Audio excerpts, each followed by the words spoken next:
Hey everyone, it's Mikki here. You're listening to Mini Mikkipedia on a Monday. I want to tell you, I have a webinar running this Wednesday night. If you are picking this up when it is being published, which is Monday, the 14th of April. My webinar is all around optimizing vegetarian diets for protein and specifically fat loss. And it may seem unusual that I am taking a focus on vegetarian diets, but actually, if we think about it, one of the things that I advocate for is optimizing for dietary protein and, to my mind, dietary quality. And these are two areas which are just really difficult to optimize if you fall into a vegetarian approach and you don't really take the time to consider what you need to help support metabolism. And metabolism is about way more than just the macronutrients that you consume, carbs, protein, and fats, but it's micronutrients, it's vitamins and minerals. And there are just specific minerals and certain vitamins which are lacking in a vegetarian diet. And we term these zoo nutrients, actually. And I like to refer to them as metabolic nutrients because they do help support metabolism. And all of the vitamins, minerals, and phytochemicals that we get from plants, these all act as messengers in our metabolism. So they support enzymes, hormone production, they support energy pathways. And if you are lacking in any of these, this just means that things just run a little bit subpar. So this is why the focus on diet quality is so important. And of course, for fat loss and just, I suppose, resiliency over time, protein is even more important. And I know a ton of people who follow a vegetarian or a fully plant-based approach, and they really are just lacking in some of these fundamentals. So this is why I'm running a webinar on it. And it is this Wednesday night, 16th of April, 7 p.m. New Zealand time. We'll pop a link in the show notes. And today, I just want to cover off some of these metabolic nutrients, actually, to sort of, I suppose, highlight some of the things I think about when it comes to optimizing for your vegetarian diet. Now, I do want to set the stage though, because I do think it is possible to optimize a vegetarian diet to help promote some pretty incredible health benefits. If you formulate it right, you've got fiber, you've got antioxidants and phytochemicals, and all of these things help support and regulate appetite and just overall health. However, when it comes to fat loss, many people find themselves stuck, or even when they think they're doing everything right. They might be training regularly, they might be eating plenty of vegetables, they're watching their calories or trying to, and still the scales don't budge. And most people assume that it is just the protein story. And of course, while that's part of the picture, there's more going on. Vegetarian diets can be low in nutrients, as I've said, that support metabolism, muscle mass, and fat burning capacity. First and foremost, though, let's address muscle mass. It's important to understand why muscle is essential for sustainable fat loss. Muscle is metabolically active. The more muscle you have, the more energy your body burns at rest. It also helps regulate blood sugar, supports hormones, and allows you to train harder and recover faster. And outside of protein, vegetarian diets often lack nutrients that directly support the building and maintenance of muscle tissue. So over time, this can result in lower lean mass, a reduced metabolic rate, and greater difficulty with fat loss. And I know many people who moved towards a vegetarian or fully plant-based diet with the sole aim of losing fat, and it just didn't go their way. In part, it is because the sources that we are told are really high in protein are in fact high in carbs, and therefore they sort of overshot calories. But I do think a large part of it is twofold. I think it is that they were lacking in these metabolic nutrients, which I'm going to go through. But also, I've got to say it, and I'll say it here, strength training. It is fundamental to your fat loss approach, even more so if you're not getting that quality protein in because it's a vegetarian diet or a plant-based diet. And try to be neutral about that if you're listening to this. I say this because it's often people get emotionally hijacked when you say something like plant-based protein isn't as high quality. It doesn't mean that it can't be, but it's It certainly doesn't have that amino acid profile that you need. And so just before we get on to those nutrients, I will remind you that studies suggest you need 30% more protein if you're following a plant-based approach to get that array of bioavailable amino acids.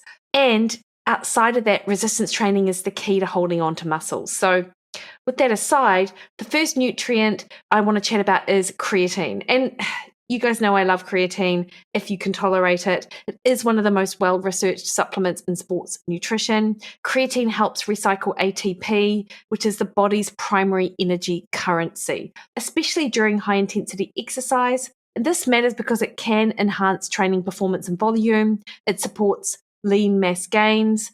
It also, in addition to that, aids brain function and mental clarity under stress, and it does help with blood sugar regulation. Vegetarians generally have lower baseline levels of creatine because it is only found in animal products. And research shows that vegetarians respond more robustly to creatine supplementation than omnivores or people who eat meat. Now, in terms of what is a therapeutic dose, I chatted to Darren Kando about this, and he sort of said, you know what, like you can get about, say, 3 grams of creatine from the diet if you eat meat. So therefore, supplementing an additional 3 to 5 grams is a pretty good idea. So if you're following a vegetarian diet, you might need to be upwards of about that 5 grams of creatine monohydrate per day. And it is effective, and it's particularly beneficial for people who resistance train, which, if you're following a fat loss approach, is one of the base recommendations. Now, I do just want to briefly address some of the side effects that can occur with creatine, and it is, of course, the bloating, as creatine does or can increase a little bit of water retention in the extracellular compartments, and, of course, the intracellular compartments as well. This should settle down over time. There is some suggestion that some women do hold more water during their luteal phase with creatine, and I mentioned that in a water retention podcast I did a couple of weeks ago. So I'll just remind you of that as well. But ideally, this won't be the case. And getting a creatine monohydrate that dissolves well, like a micronized creatine, is a good idea. Also, if creatine monohydrate doesn't seem to sit well with you, then trying a creatine hydrochloride is another tip. So that's just a different form of creatine, not as well studied as creatine monohydrate, but anecdotally, it may help with the digestive piece. Carnitine is the next metabolic nutrient. Carnitine plays a key role in shuttling long-chain fatty acids into mitochondria, where they are oxidized for energy. So it essentially helps transport fat into the cell's furnace. And carnitine helps support fat oxidation, enhances endurance and recovery for athletes, can reduce markers of muscle damage post-exercise, and supports mitochondrial energy production. And carnitine is found predominantly in red meat. Vegetarians have consistently low levels of plasma carnitine, and this may affect fat metabolism and training capacity. L-carnitine supplements may support performance and recovery, especially in endurance athletes or older adults, but actually anyone who sort of struggles initially to burn fat, and this may be someone who has come from quite a high carbohydrate approach, may benefit from using L-carnitine. And the dosages which are suggested in the literature are fairly low compared to what might be used out in the field, so to speak. I don't know if you remember, but I chatted to Dom D'Agostino about his L-carnitine approach, and he was having around 3 to 4 grams of it. I think starting at about 2 grams is probably a good idea from powder rather than capsules because it's easier to take. And there's no risk in taking L-carnitine. If you're vegetarian, you're not getting it. So it could definitely help support metabolism. Now, zinc is one which is required for over 300 enzyme reactions in the body, including those involved in metabolism, immunity, and muscle protein synthesis.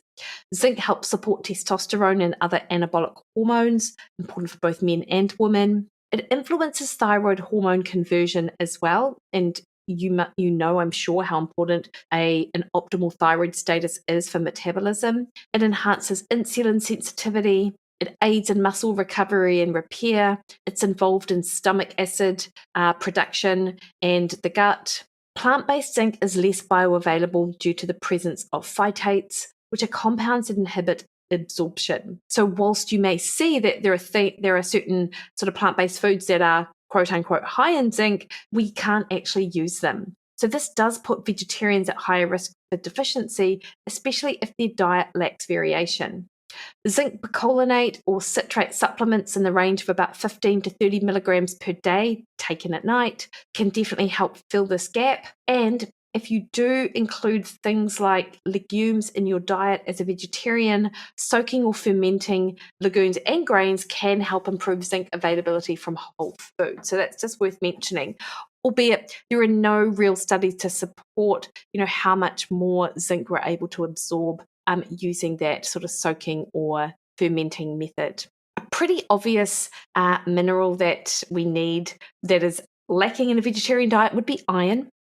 Again, you will see there are foods which claim to be high in iron, but in fact, our ability to utilize that iron is compromised because it is non-heme iron. And from dietary iron, we may get about 2% or be able to utilize 2% of that iron that is non-heme iron, whereas heme iron or iron from meat, we can absorb up to maybe 10%. Iron is essential for the transport and storage of oxygen in muscle tissue and for mitochondrial function. It's a key player in aerobic capacity and energy metabolism. It supports endurance and stamina, prevents fatigue and brain fog. It supports the maintenance of lean mass.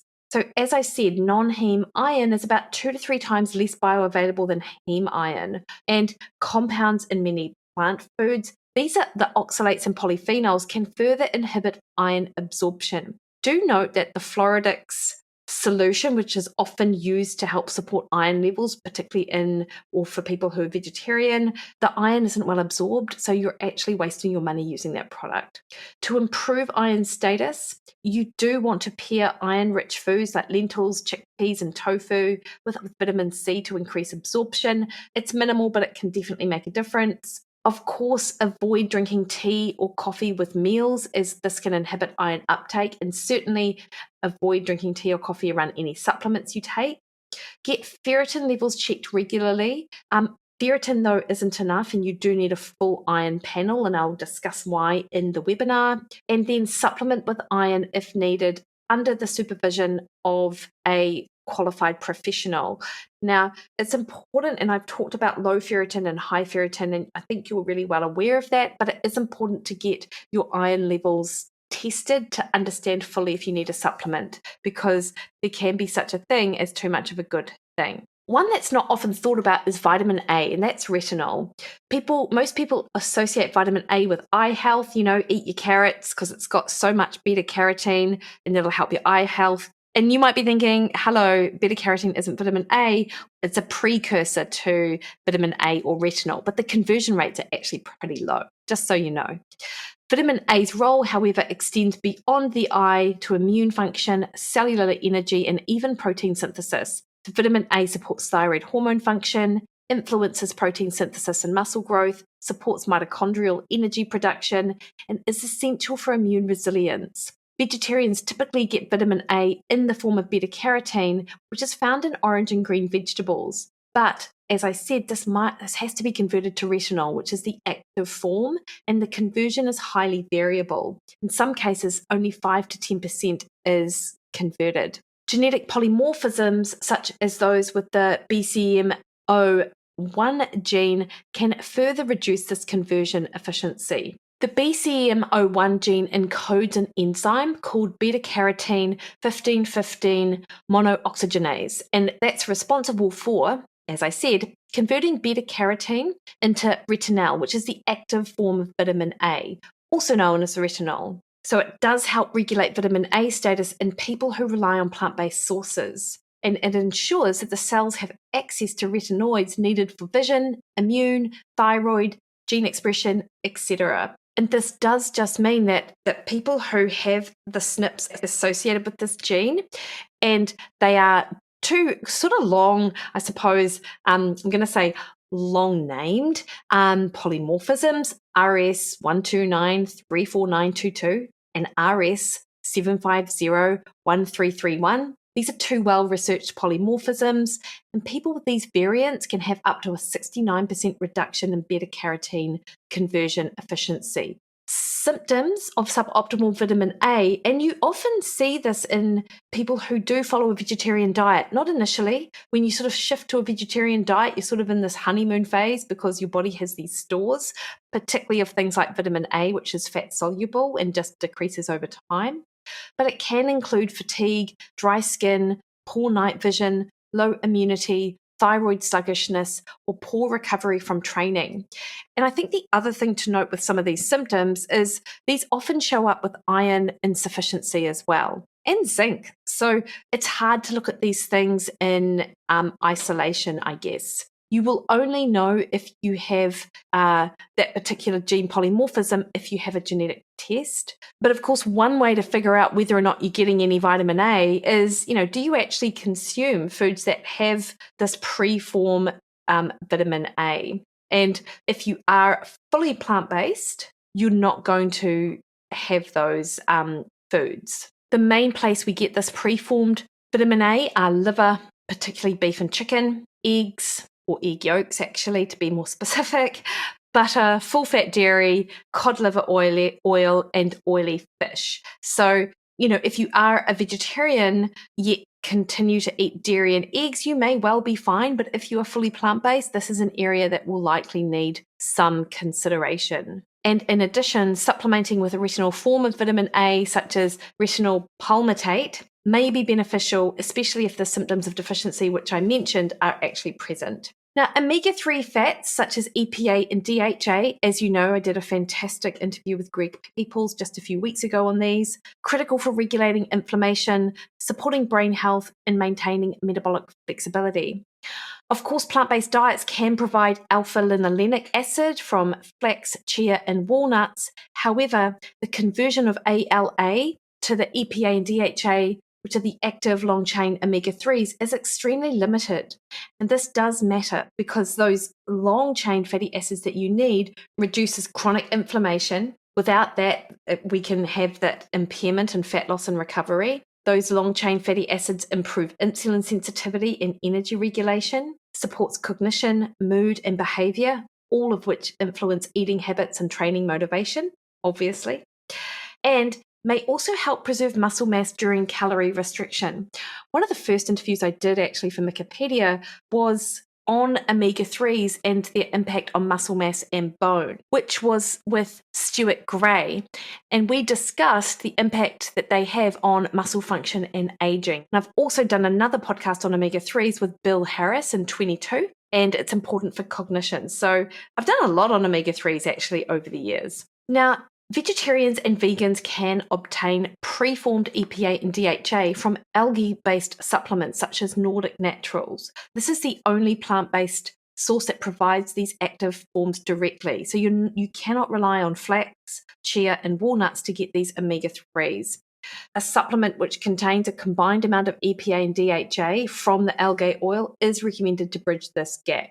Another metabolic nutrient which isn't often thought about is taurine. Taurine is a conditionally essential amino acid-like compound found abundantly in the brain, muscles, heart, and retina. And while the body can synthesize taurine from methionine and cysteine, with B6 as a cofactor, endogenous production may not be sufficient to meet our physiological demands, especially during periods of stress, illness, intense training, or calorie restriction. Taurine plays a key role in mitochondrial function, helping cells produce energy efficiently. It acts as an antioxidant and anti-inflammatory, reducing oxidative stress from training, supports muscle contraction and performance, enhances fat oxidation and insulin sensitivity, and may support mood and cognition, which indirectly helps consistency in training and eating patterns. And as you know, consistency and adherence are the primary factors which drive successful fat loss.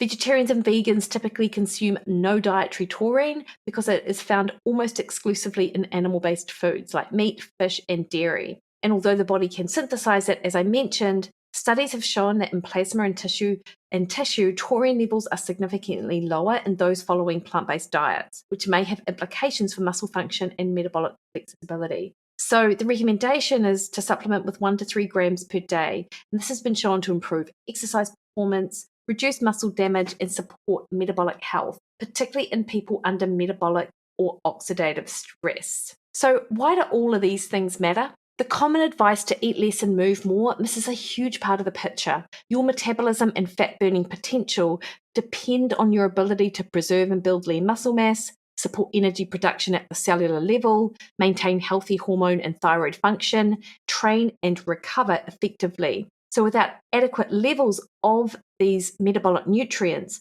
creatine, zinc, iron, vitamin A, carnitine, omega-3, taurine, your body might struggle to build mass, oxidize fat, and regulate hunger and energy. And over time, this creates a metabolic environment that is less responsive to fat loss, even if your macros and calories look ideal on paper. But you do not need to give up your plant-based values to get results. You do, however, need to be strategic. Filling in these nutritional gaps through a combination of food and smart supplementation can restore your body's capacity to build muscle and lose fat effectively. And that is what I'm going to be talking about in the webinar I'm doing this Wednesday night on vegetarian diets, optimizing for nutrients and protein. So check out the show notes for a link to that. I think you're really going to love it if this is you. Let your mates know as well. If you've got any questions on it, hit me up in the DMs. I'm on at Mikki Williden on Instagram, Threads, and X, at Mikki Williden Nutrition on Facebook. Head to my website, mikkiwilliden.com. You'll see a banner there to sign up for that webinar. All right, team, you have the best week. See you later.